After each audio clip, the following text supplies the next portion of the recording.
What's up, guys? Jeff Cavaliere, AthleanX.com. Here I am with Jesse's replacement, Raymond. So much better. Today we're going to talk about shoulder pain and impingement. And the fact is, guys, you might be doing something right now to try to get rid of the pain that you get whenever you raise your arm up overhead, or that pinch that you get. But if you're not doing it all the way, doing everything you need to be doing, then you might still be dealing with this and you're kind of getting frustrated and wondering why. Today I'm going to show you what you need to do to finally get rid of this once and for all. But it always starts here with a little bit of anatomy, because we want to see what we're talking about. When we're talking about impingement, we're talking about a muscle here almost all the time, the supraspinatus, which is one of the rotator cuff muscles, that sits in this space here, okay? It comes underneath this space, which I'll show you over here, gets pretty damn crowded, and it attaches to the arm up at the top here. All right, so when we get impingement, when we raise it up, this structure here can, and I say can, get pinched, because it's not always the cause, okay? It can get pinched in here, which causes inflammation of that tendon, pain, and then a cascade of other things that become problematic whenever you go to lift and push your arms up overhead. You can see how crowded it is, as I said.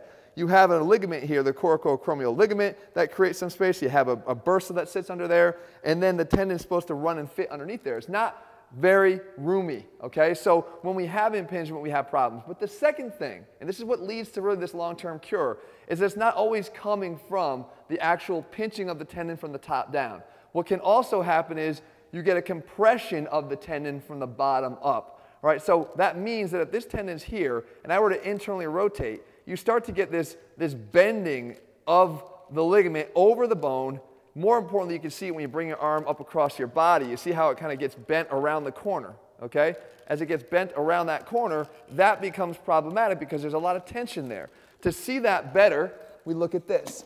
If I were to demonstrate this, let's say this is the arm at the shoulder, and this is the supraspinatus tendon, and I have a load on this, so I push my foot in it. This would be simulating a weight in your hand. The load right here is being directed straight down.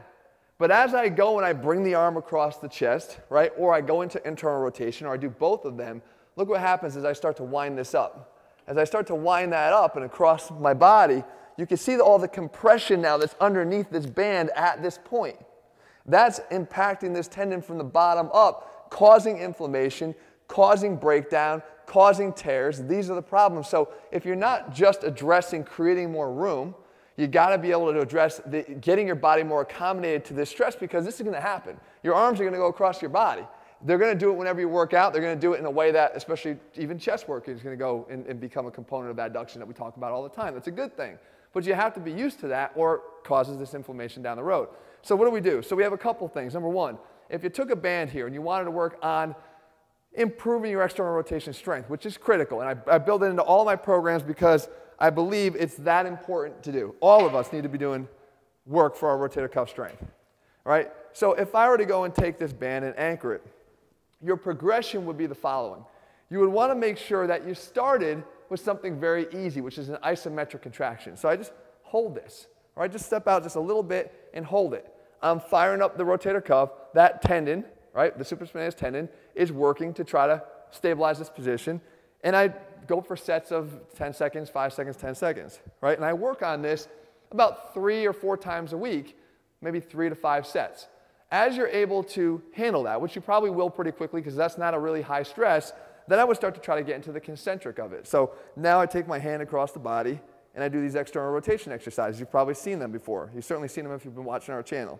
This is concentrically now shortening that tendon, that supraspinatus muscle, and we're working on the rotator cuff strength. Now realize, as I improve my rotator cuff strength, I'm going to be able to have that shoulder sit in a more externally rotated position.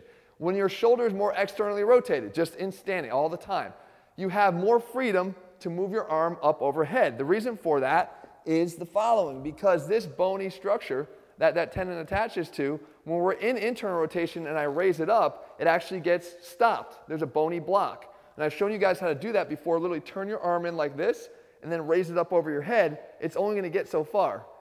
Turn your arm into external rotation, it's going to go much further because you're clearing this bony bump from, instead of banging into the top here, you turn it out, now it can go all the way up and the arm can come way up over your body. So that is in and of itself going to help to create more room, but that's not why we're really doing this. Why we're doing it is because we have to get accommodated to that overload, that tension and compression that's happening that I talked about on that bar. So from there now we're like, all right, let's start getting it into that internally rotated position under load, under eccentric stress, okay? So what we do is now we take it here, we take a little bit of a step. So now it wants to pull me back here. Eccentrically, I have to control that, all right? And I come back, and now this is the level that I'm working at. And I still do this in my 3 to 5 sets 3 times a week. Then I say, all right, let's get that heavier eccentric load. Let's go a little bit further than that.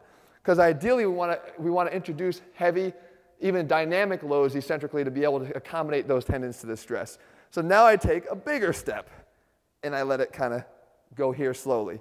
And I take a bigger step. Again, not allowing it to simply whip me into internal rotation. I'm controlling it into internal rotation.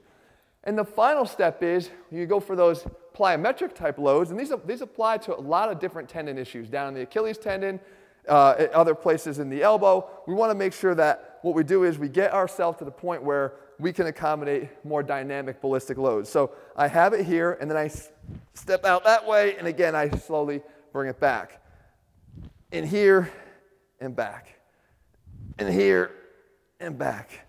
Set it in here and back. So that's where you get to. When you're able to get to that level, 2 things happen. Number 1, you will experience a lot less pain and discomfort in your shoulder. Number 2, you won't have to do that 3 times a week. You only have to do that, let's say, 1 time a week, and the other 2 days a week that you're doing your rotator cuff work, you can go back to more of the concentric work or some of the isometric work to kind of prevent a little bit of overloading of that. But that's where we want to get to. Now, one final progression here. If you wanted to go a little further, for the adduction component with internal rotation, there's an exercise called the sword raise. So you have your band, and you're starting in this position, basically, right? So what we could do is we can get ourselves into this position and just isometrically hold it out here, right? Just being able to control this out in front of my body, not letting it take me all the way here, but just a little bit of isometric force. Then I could take it and could do a concentric version of this. So now I'm in here, and I'm trying to get to the top position. Down here, top position. If I wanted to, I could take the eccentric exercise and not hold it here, but hold it a little further up here, okay, as I got stronger. But now I'm working this concentric exercise here. Down and in, we call it a sword raise. Thumb down, like I'm taking a sword out of this pocket, and I externally rotate it up to the top, to here, okay? Now, I want to get eccentric, so I'm in here. Now I take the step over here, and I slowly control the eccentric, okay? Now I want to take it a little further than that, heightened eccentrics. So now I'm up here, I take a larger step, and I have to control that all the way down to that opposite pocket.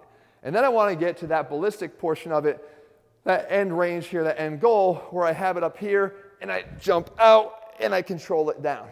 In, it's up here, down, and I control it down, up, out, and control it down. The same rules apply. So the fact is, guys, maybe you're doing some rotator cuff strengthening. You need to be. We've covered it so many times, and like I said, we build it into our programs for a reason. It's that important for shoulder health.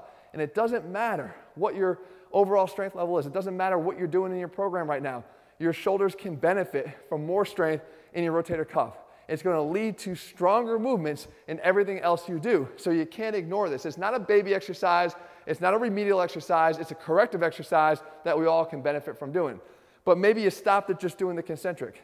Try to add these other components in, especially if you got pain. Start at the bottom, work your way up, and I promise you, ultimately, the pain that you've been dealing with here, whether it's being stressed from the top down or from the bottom up, the repositioning of the arm and the shoulder joint and the relief of some of that tension underneath, or the accommodation to that compression tension, is something that's going to help you in the long run. If you guys are looking for programs, where I said we build these into all the things we do because it matters, you can find them over at athletenext.com. In the meantime, if you found the video helpful, leave your comments and thumbs up below. Let me know what I'm going to cover. I'll do my best to do that for you. And if you haven't already done so, guys, make sure you click subscribe and turn on notifications so you never miss a new video when we put one out. Jesse, you only wish, buddy. You only wish.